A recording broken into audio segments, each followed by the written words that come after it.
precisam ser tratados. Porque hoje eles se utilizam de direitos e prerrogativas de modo a basicamente se manterem alheios à mão pesada que o Estado tem que ter para enfrentar eles e manter milhões de brasileiros num regime paralelo, num Estado paralelo, que retira destes brasileiros seus direitos humanos. Renan, isso que você está falando, quanto se aproxima, por exemplo, do modelo de segurança pública de El Salvador, que é tão comentado hoje em dia?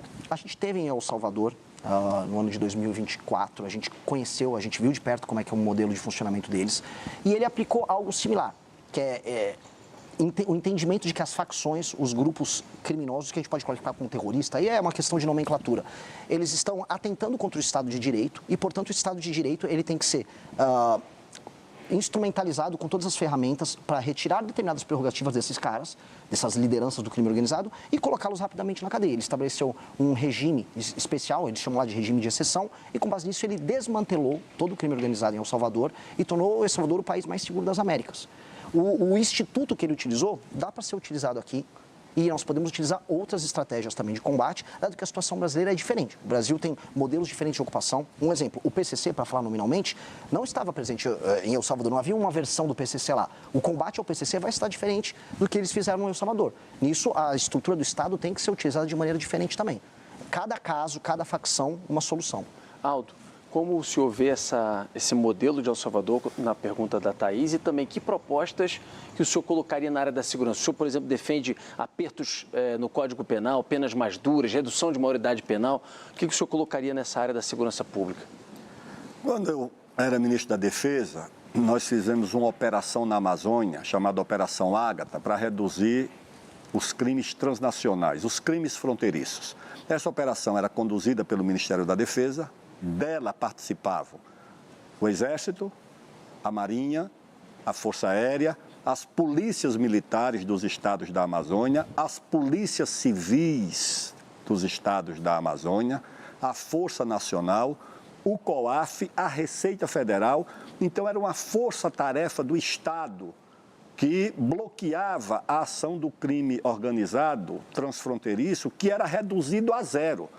Agora, quando a operação cessava, a atuação dos grupos criminosos voltava.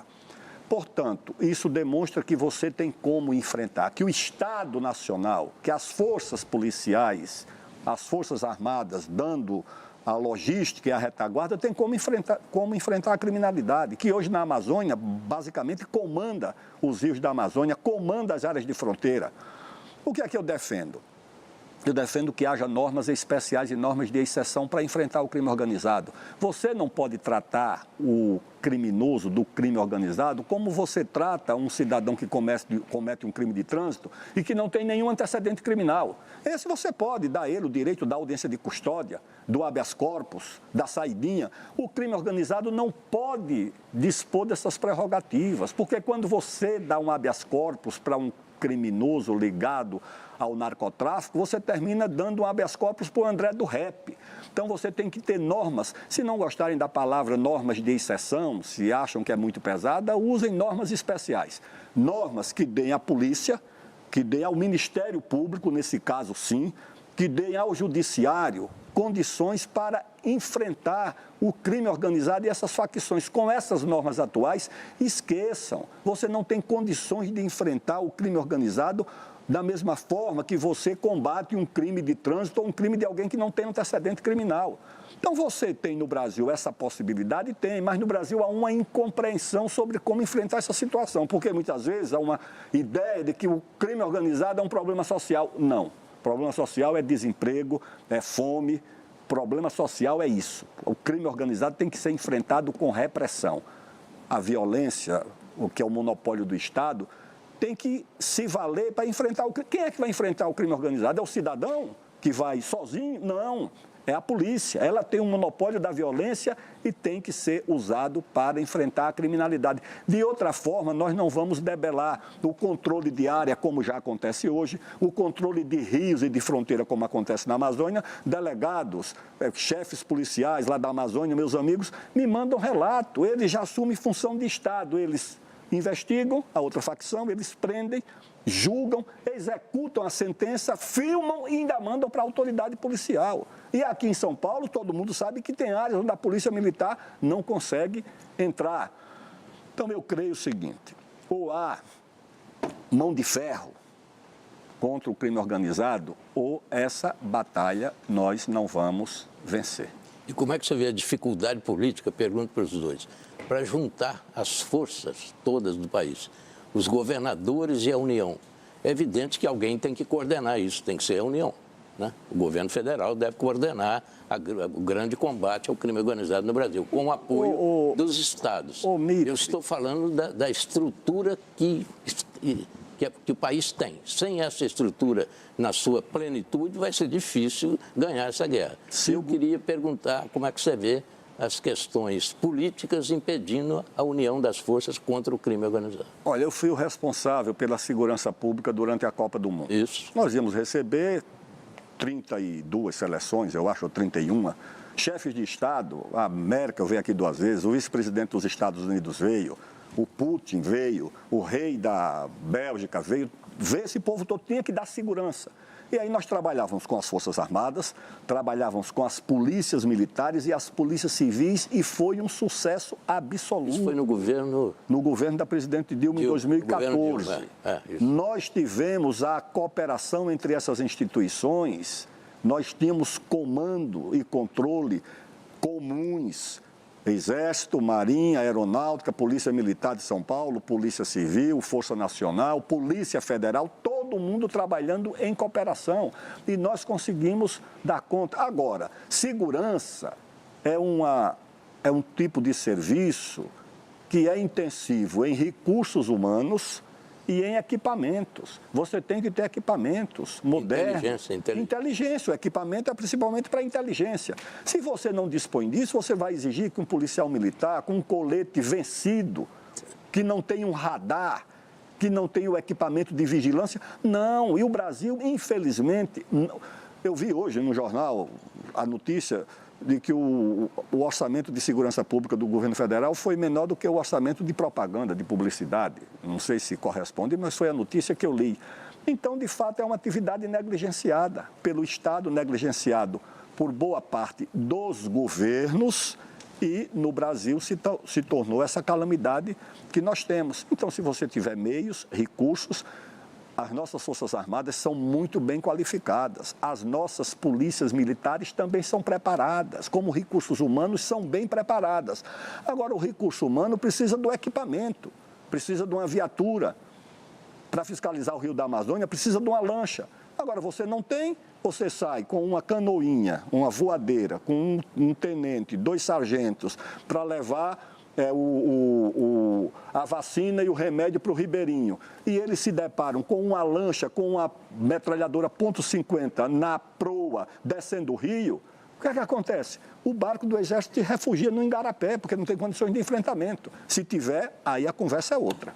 Renan, até te ouvir também sobre a questão de, um pouco do que o Mitri falou, dessa integração também entre as forças. Eu acho isso e às vezes principal. falta de vontade até política entre esses entes, né? Mas esse é o problema principal. A real é que as forças de segurança nos estados, elas sabem o que fazer. Eu tive no Ceará e nós temos cidades inteiras tomadas pelo crime organizado. Não há, eu repito aqui, já até fui processado 2 vezes pelo governador do Ceará. Não há vontade política em resolver isso. Não há vontade nenhuma. E eu suspeito, e posso tomar um 3º processo, que o governo do Ceará é especialmente leniente com o avanço do Comando Vermelho. Há governadores que não têm vontade política em resolver isso. Na Bahia está acontecendo a mesma coisa com o Jerônimo. As forças policiais lá, elas reclamam, olha, eu quero fazer, nós sabemos onde há a área tomada pelo crime organizado, nós dispomos de forças, não é difícil trocar o tiro, resolver, não é difícil recuperar aquela área, mas nós não podemos fazer nada. Não há o comando, não há vontade. Uma das coisas mais absurdas que eu vi no Ceará foi, durante a tomada de uma cidade, Santa Quitéria, estavam discutindo o programa Pena Justa, que ia soltar mais bandidos, porque as cadeias não estavam supostamente em condições desejáveis para aqueles bandidos.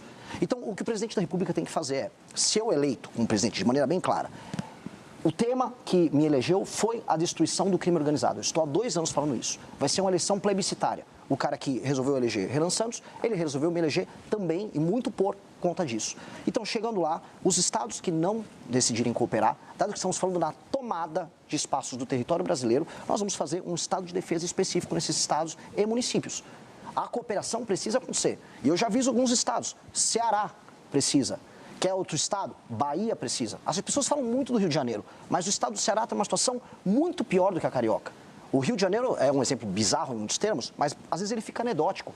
A situação, o número de mortes para cada 100 mil habitantes no Ceará... Os índices são piores. Muito piores. Talvez o número de áreas de domínio seja esse número maior. Mais fragmentado. O Rio de Janeiro é mais balcanizado, é uma facção aqui, outra tirando ali do prédio um no outro. Mas o caso no Ceará, você está falando de tomadas monopolistas por conta do Comando Vermelho e facções auxiliares. Se o governo está parado, ora, o governo tem que ser ou substituído, aí as pessoas vão votar em outro governo, ou quando nós chegamos ao poder, se eles decidirem não cooperar, vamos fazer um estado de defesa específico, por um tempo específico, para que nós retomemos esses territórios. E só nas áreas específicas. Tem até aquelas pessoas que falam, mas e a democracia? Não existe democracia em Santa Quitéria, no Ceará. Eu vou fazer um estado de defesa e vou utilizar as forças policiais e, se necessário, as forças de segurança nacionais, as forças armadas, para fazer essas operações.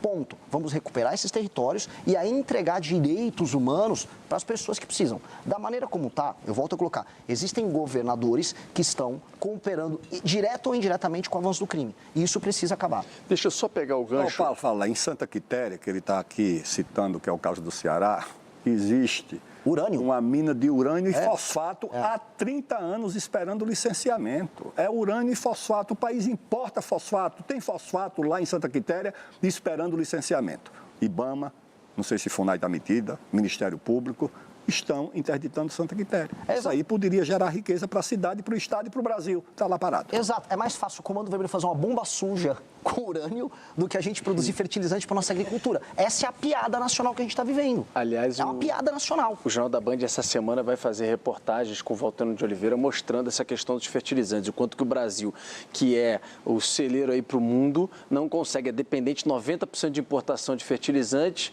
e anda a passo de tartaruga, dependente, como na situação agora de guerra, do fertilizante de fora. Deixa eu só pegar o gancho sobre o que dizia agora há pouco em questão de segurança pública, o Aldo Rebelo, de falta de investimentos. Aldo, o senhor foi ministro da Defesa, queria ouvir depois também o Renan.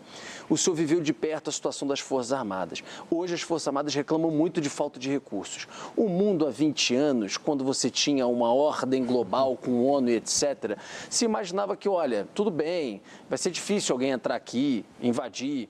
Terras raras estão em discussão, o Brasil é a segunda maior reserva do mundo, temos a Amazônia Azul. Então, essa discussão não estava tão latente. Diante de um presidente, agora Donald Trump, que entrou para prender Maduro, que agora está fazendo o que está fazendo naquela região do Oriente Médio e tudo mais, a gente se depara, por exemplo, com a informação de que o Brasil não tem defesa aérea. O Brasil não tem defesa aérea. Se ele quiser fazer o que ele fez, o Trump, com o Maduro, entra aqui adoidado. Inclusive, o Lula teria chamado a reunião com o ministro da Defesa também, com o Múcio e com o chefe das Forças Armadas, para falar sobre esse assunto. Qual a sua visão sobre um projeto de defesa para o Brasil diante desse mundo que a gente está vivendo? Depois queria ouvir o Renan também sobre isso. Em primeiro lugar, é preciso reconhecer que, em matéria de recursos humanos, as nossas Forças Armadas estão entre as mais preparadas do mundo. Os nossos pilotos são excepcionais. Os nossos submarinistas assombram nas manobras que envolvem outros países. Os nossos submarinistas são muito bons. Os nossos fuzileiros navais, os nossos paraquedistas, nossas forças especiais são muito bem formadas. Agora, não basta você ter o soldado bem formado, você precisa do equipamento.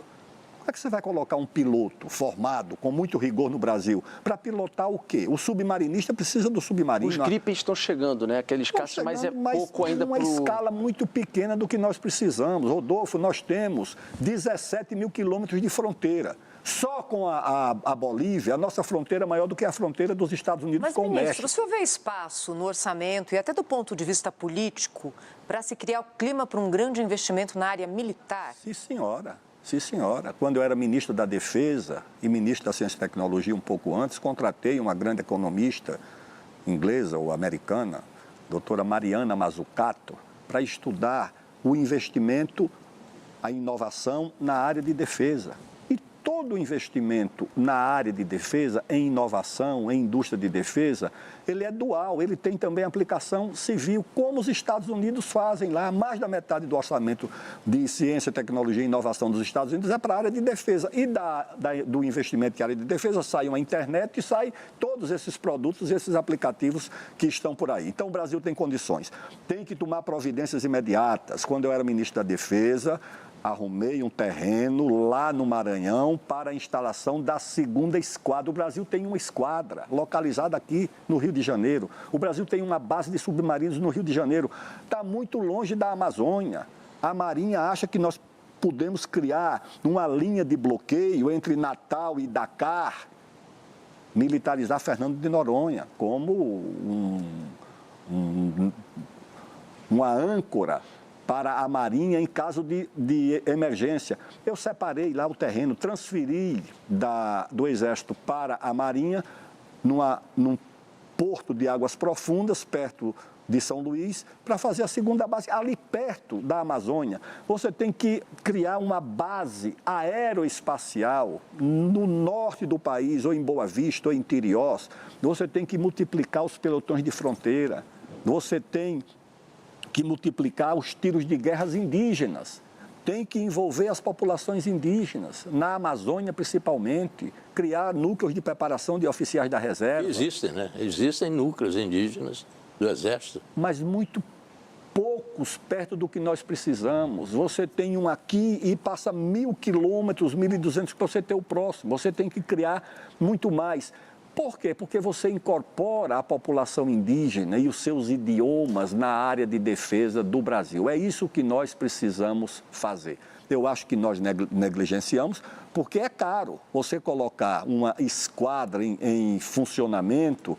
Uma hora de voo de um caça é 20, 30 mil dólares pelo menos. É isso que custa. Mas você precisa disso, porque o país não é respeitado, não é levado a sério, se ele, pelo seu tamanho, não trata a defesa de forma compatível com as suas responsabilidades, que é diferente do Uruguai, é diferente da Guiana. O Brasil é um continente, tem 4 milhões de quilômetros quadrados de áreas jurisdicionais no mar. Deixa eu ouvir o Renan. Renan, por favor. De maneira clara, eu me sinto, dadas as devidas proporções, como o Churchill pré-Segunda Guerra, avisando, olha, vai dar ruim, aquele cara do bigodinho está avançando aqui, avançou nos Sudetos, vai dar ruim. O mundo está indo para um clima de guerra fria e que está cada vez mais quente. E as principais nações dispõem de tecnologias que a gente nem tem ideia na área militar. Pouca gente acompanhou e pouca gente cobriu no Brasil o que foi o manifesto da Palantir, que é a principal empresa de tecnologia militar hoje dos Estados Unidos. São técnicas de guerra, técnicas de cybermilitares, drones, estratégias das mais diversas que o Brasil nem sequer possui ferramentas para iniciar esse enfrentamento. Alguns dizem que até teriam usado isso na invasão lá para pegar o Maduro. Né? Sim. Aliás, os relatos dos militares venezuelanos são assustadores. Olha, eu nunca vi o tipo de técnica que foi utilizada aqui. Nós não temos hoje condições de defender o nosso próprio território num conflito. Só que o nosso território é cobiçado. Como você colocou na sua pergunta inicial, nós dispomos das terras raras, de recursos naturais, água, território, solo fértil, e nós somos um terreno em disputa. A China estava tentando fazer sua ocupação geopolítica aqui na América Latina e os Estados Unidos nos veem como reserva estratégica. Então nós estaremos no meio desse conflito. E é um conflito que vai chegar para as Américas e nós temos, por necessidade, se quisermos manter o nosso território de dimensões imperiais, continentais, temos como necessidade nacionalista manter o nosso país íntegro, se defendendo usando o que há de melhor em técnica. E nós temos uma oportunidade que, assim, foi nos dada por Deus, que foram as terras raras. Boa parte dos equipamentos militares de última geração, a indústria de semicondutores, os drones, esses equipamentos necessitam das terras raras. E nós estamos discutindo agora para quem a gente vai vender a terra rara. Nós temos que ter uma agenda de competitividade, ter, como ela trouxe, um espaço fiscal. Por isso que eu falo muito de reforma fiscal na área da despesa. Tem que ter uma reforma fiscal na área da despesa para sobrar dinheiro para a gente fazer os investimentos corretos. E com base nisso, negociar com os Estados Unidos ou com a China, ou quem for, não só a produção das terras raras e a exportação delas, mas trazer a indústria de semicondutores, trazer a indústria bélica, fazer acordos de transferência de tecnologia e aí a gente começar a construir uma indústria de defesa de alta capacidade para que o Brasil possa se preparar para o mundo novo que vem aí. Esse mundo novo que vem aí não vai ter o Brasil só como um espectador. A nossa estratégia de sobrevivência nesse mundo é diferente. O pacto, como você colocou, pacto pós-Segunda Guerra Mundial, o multilateralismo, os organismos internacionais, tudo isso estão sendo relativizados. A gente está vendo isso na Ucrânia, viu na Venezuela, vai ver provavelmente em Taiwan. E nós temos que agora estar pronto para esse mundo. Esse mundo é um mundo que pode ser muito cruel com o Brasil. Renan, eu preciso chamar aqui o nosso intervalo, mas só para complementar uma questão, a Thaís perguntou sobre como também subsidiar isso, né? Esse aumento de investimento em defesa. O senhor acha que, às vezes, por exemplo, a exploração que ainda não aconteceu, regulamentar e explorar mais terras raras, você pode pegar uma parte desse dinheiro e direcionar para investimento em defesa?